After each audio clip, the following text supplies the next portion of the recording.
covering all the news from every dark corner of the universe.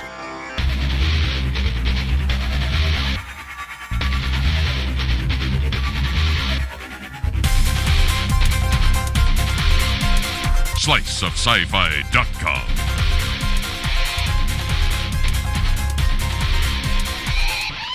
And greetings, everyone, to another Slice of Sci-Fi. I'm Michael Armenenge. Oh, wait, it was me. I'm Megan Zier. I forgot I was a part of the show. There we go. Greetings, humans. I am Geoff Notkin, guest for today's show. And a couple of others, I gather. Yeah, we've been on a few times. Well, we've had Geoff on the shows now for the whole week here, and we've been, or more than that, actually, depending on when we release these. But before I let him go, we needed to sit down and have an actual space conversation, because he and I are kind of the space science guys here. So and big aficionados and lovers of science and space and all that stuff. I'm huge SpaceX fan, and all the stuff that's going on with the private space frontier and so forth. And I just found out tonight, I can't believe I didn't know this, but you're actually part of something pretty really cool too. I am very privileged to be on the advisory board of Deep Space Industries, which is one of the private sector space program projects. And what an amazing forward-thinking operation it is, and private sector space exploration in general. And I have to echo what you said, Michael. My entire life, I've been a space program devotee, and I was born in 1961. So I like to think that the space program and I kind of really started at the same time. Absolutely. And I was allowed to stay home to watch the Apollo moon landings, and I grew up in the UK, as you know. We actually did that in. I was actually able to watch it in school.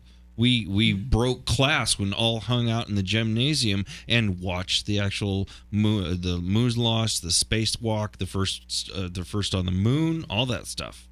Well, you probably went to a more progressive and sensible school than I did. In the UK, it was the attitude was probably, oh, those Americans are putting some people in a rocket.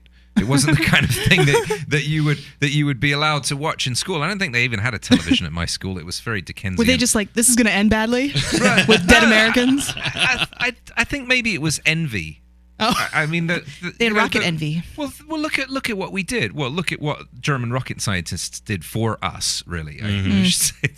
And I say that with all due respect. But there's so many interesting space program stories. You could just spend a lifetime researching it. And actually, before we really delve into this topic, may I mention an upcoming event that I'm involved with, and it's the Arizona Science and Astronomy Expo, which will take place in Tucson the weekend of November 16 and 17 at Tucson Convention Center. And I am moderating a panel which will be focusing largely on space program history and where will the space program go and how can we get young people interested in being part of it. And on my panel will be Lauren B. Worley, who is NASA's press secretary and senior advisor, and Michael Belfiore, who's a brilliant award-winning science writer who wrote The Rocketeers, and Phil Plait, world-famous astronomer, also known as the Bad Astronomer, and Amy Shearer Tidal, who is a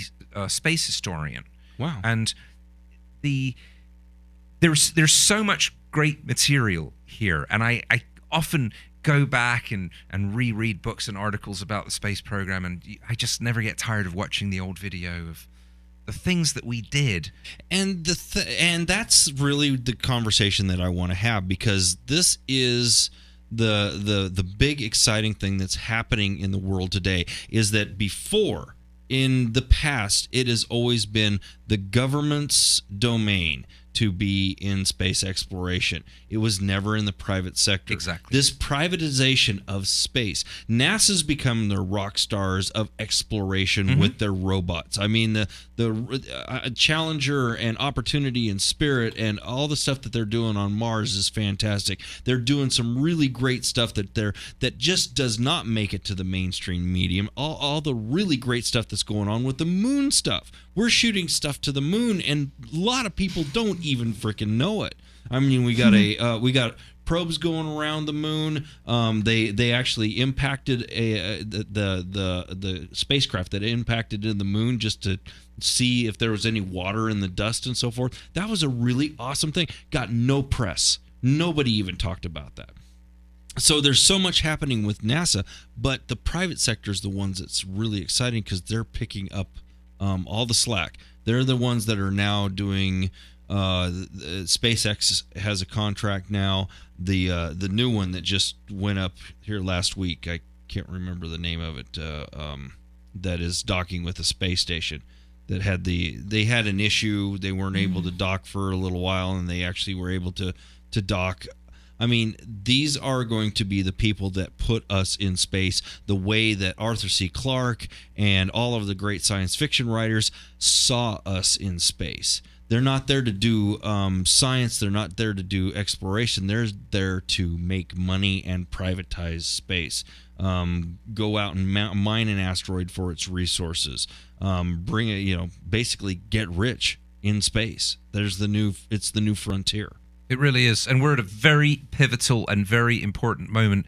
And in the future, people will look back and they'll say, this is where it all changed. And you're absolutely right. Up until now, the expense of running a space program was so gargantuan that only a government could afford to do it. And I many times in my life have wondered what would it have been like if JFK had lived and served a second term and had continued to inspire us to be better people and to be a better country and to do the greatest thing that was ever done. And inspire is the right word.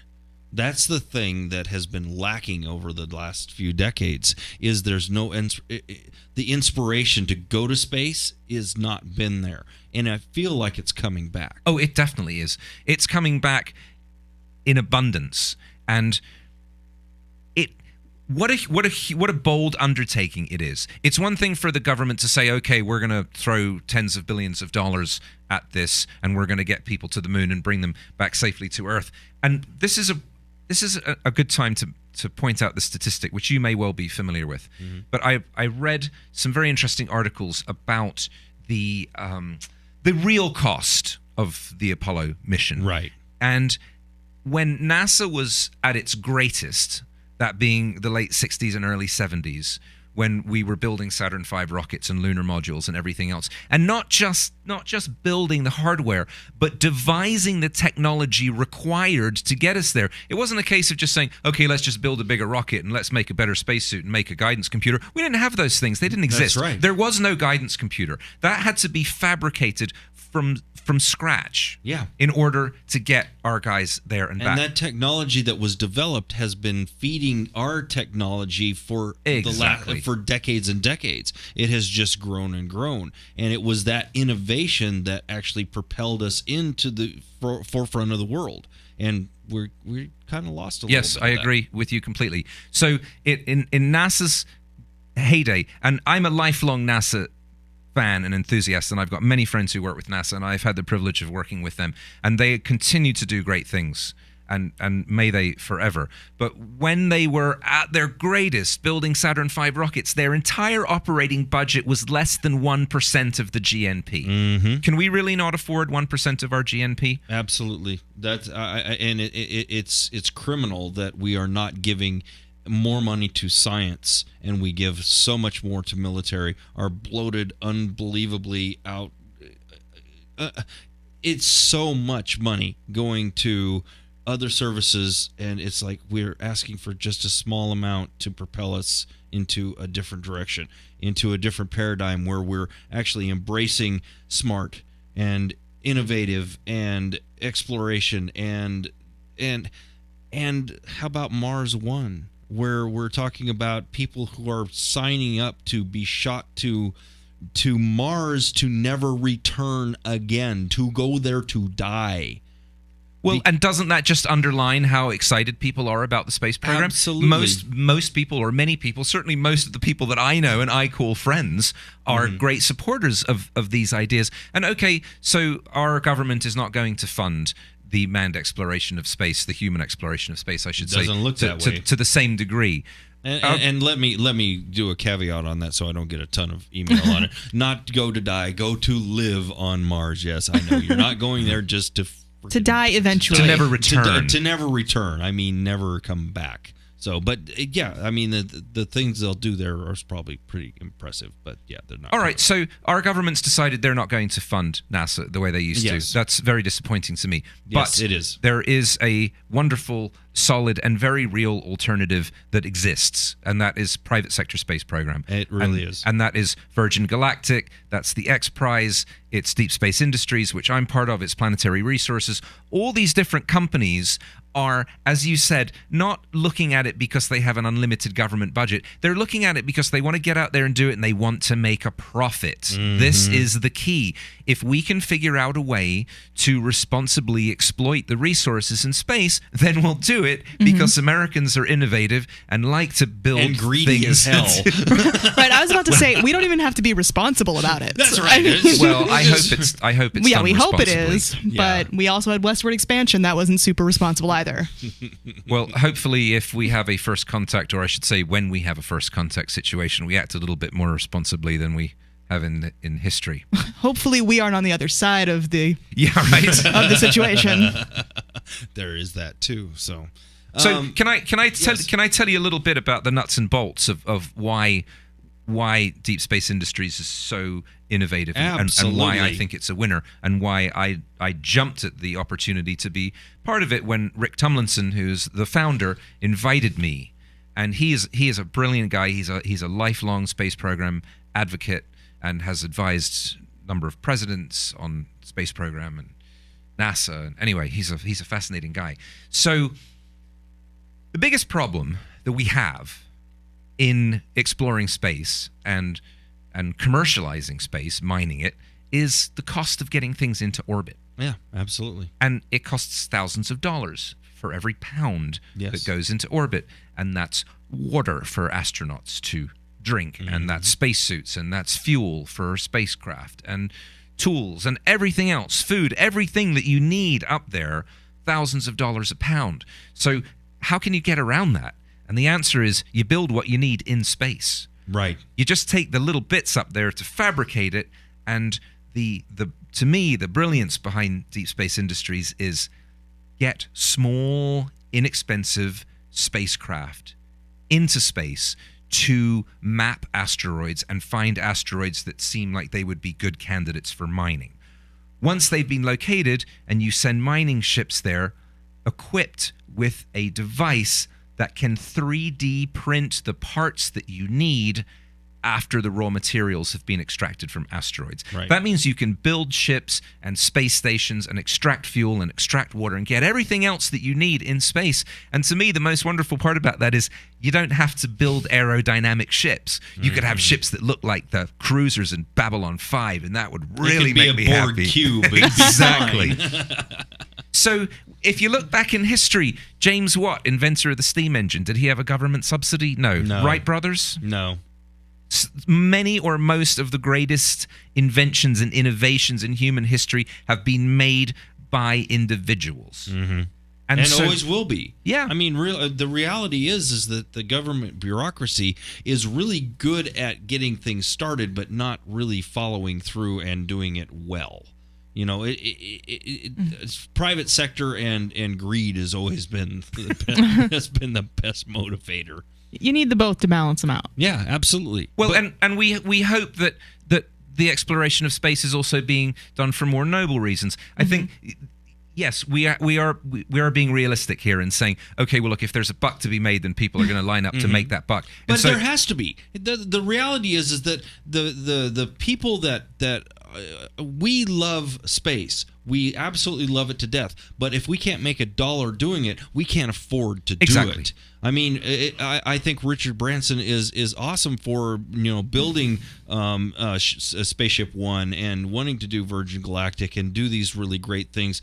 But it is all about turning a profit and so forth. It's really cool what he's doing, and the fact that he's giving basically offering the chance to a lot of people to do something that very few have done. But the reality is that he wouldn't fund that thing 100% if there wasn't a way to get a return on it. And I think they're two very different aspects to the privatization of space. You've got space tourism, which is what Branson is doing, and God bless him. I mean, he's been an innovator his whole life. Sure. With his extraordinary life. That's a whole other show. But did you know that before Virgin Atlantic and before the Virgin Record stores and all of that Richard Branson signed the Sex Pistols? Yes. Yeah, I did know that. Yeah. And I've always thought, what an amazing career that he's gone from sort of hippie indie label owner signing this radical punk rock group and then record chains and then the airline, and now he's got his own space program.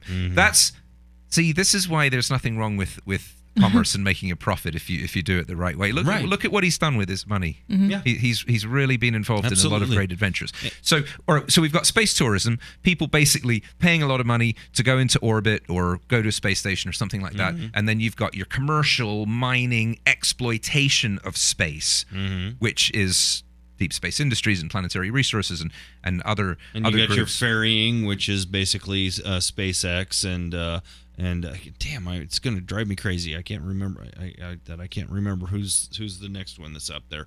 But they're the ones that are going to be basically making the hops that the government don't want to do right now. And then there's the other, which is just I call it fandom. I mean, I think Mars One really is a space fandom thing. It's like, let's just get to Mars without any consideration of any consequences, is basically what it is. It seems like, anyway. It's really bold. I mean, it is. It's incredibly bold. I was quite surprised when I learned how many people had signed up for it. That's about 200,000 right now, which fell short a lot. That's the reason that there's not a lot of press on it, and they're not really blowing their own horns or tooting it too loud right now, because they were expecting 1 million sign up, and they actually only got about 200,000. But still, 200,000 people who are willing to set foot on a rocket and go to Mars and never come back, that's pretty impressive. I thought they'd have a hard time finding 2 people who are willing to do it. I mean, I want to go into space, but I'd like to come back. I don't know. I mean, honestly, I guess I'm old enough now that I could actually see the appeal of that. Mike's done with his planet. You never. I mean, it's just, you will never do anything as important as that in your life. You could never possibly do anything as important as that in your life. All you have to do is survive long enough to set foot on the planet, and you're the first person that did it. And you will be, basically, you'll have a school named after you forever. Michael, the truth is, you'll have a library. Right.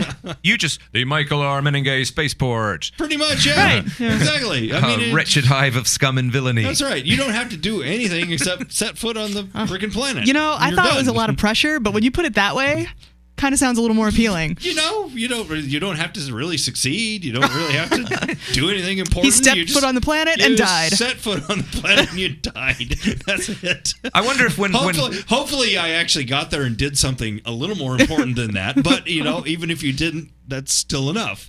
So there you go. When Mars One finally lands, you can have all the people in the airlock, and they're going to be going through, and first guy will go, oh, that's one small step for a man, and giant leap for mankind. Next guy, a small step for man. And there'll be a guy going, okay, come on, hurry up, get through, and everyone's got to do their small step. The really brilliant thing about the whole Mars One thing, though, is that he wants to basically do Big Brother in space. Is what he wants to do. Right. And it's like, okay, it's the reality TV show thing, because the amount of money that they spend on one season of Survivor or one season of Big Brother would basically fund the entire thing. So, I mean... the irony. I know. Isn't that crazy that we have the crappy reality television makes more money than the space program? Dude, you're bumming me out. We can afford to spend millions of dollars on stupid television shows, but we don't want to have rockets. We don't want to have rockets that work. Exactly. Is that sad or what? Yeah, it's very sad. Well, don't worry, because it's going to happen anyway. It's going to happen without government funding, because we are very good at innovating, and we like a challenge. And the big challenges, the really difficult problems, tend to bring out the best in us. And what an honor it is to live in this period when it's actually happening. We're actually going to see in our lifetimes people going into space just for fun. Yeah. People who are not career astronauts. And at first it will be really expensive. It's hundreds of thousands of dollars. I think it's going to be the next. I think it's going to be the next Wright brothers. You brought up the Wright brothers, and I think that's exactly the right path. I think it's the right analogy because we have now done it privately. And the fact that we've got a few doing it, it's like, look at the amount, the onslaught of people that are following. And look how fast it went from the Wright brothers flying like a few hundred feet to doing transcontinental around the world to faster than sound flight.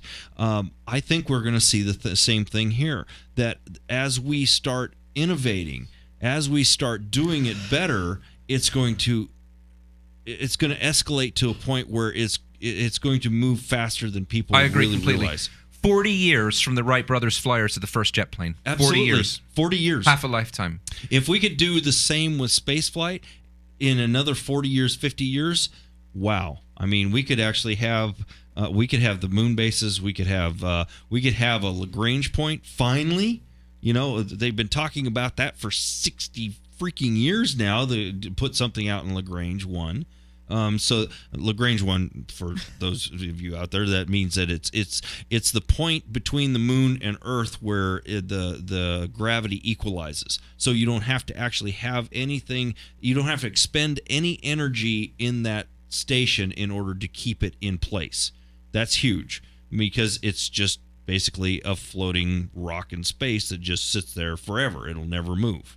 An analogy that sports people will appreciate is a scuba diver who's got his balance, his perfectly balanced, and you can just float. You don't have to expend any energy. Yep. So these things are happening, and I agree with you completely. I think we will see an accelerated pace because the first steps have been taken. Now, I mean, the first big steps were taken, of course, by NASA and by the Russians in the 60s. But I mean, the first private sector steps have been taken, and I think it's a psychological hurdle. The concept of going, well, I'm going to start my own space program. It's so kind of outrageous that somebody would do it. But there's several. There are quite a few. And I was very privileged to be the keynote speaker at the New Space conference in Silicon Valley, part of the New Space Space Frontier Foundation, rather, in June. And something that struck me was how young most of the attendees were. And so many of these professional space program advocates are in their 20s and 30s. So there's a whole generation of people who are growing up now and getting into the workforce for whom there's always been, or nearly always been, a private sector, at least as long as they've been adults. The concept of private sector space program has been there. It's not seemed outlandish to them. And I was really taken by their dedication and their enthusiasm. And also, they really throw good parties. So I highly recommend that New Space Conference each year. Wow, that time went fast. You're right. We could talk about this till 2 a.m. if we really wanted to, but we can't. We've got to end this here. But good conversation and good points. I think that I'd love to continue on this more because this is a topic that's near and dear to me. And maybe we can, once we get settled and reorganized here, we can come back and do this. Yeah, let's. And I will.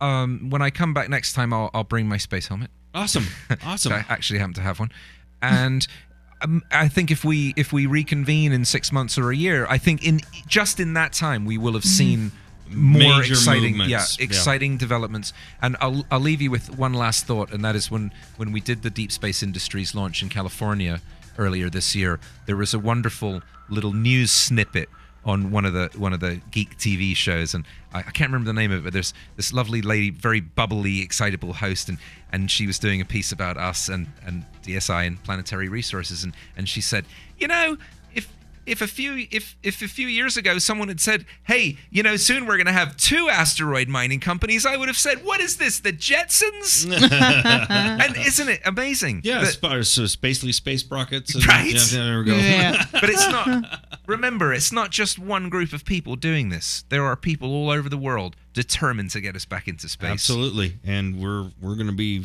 behind them the whole time. All right, thanks To everyone. infinity and beyond. Thanks everyone for tuning in. We'll be back again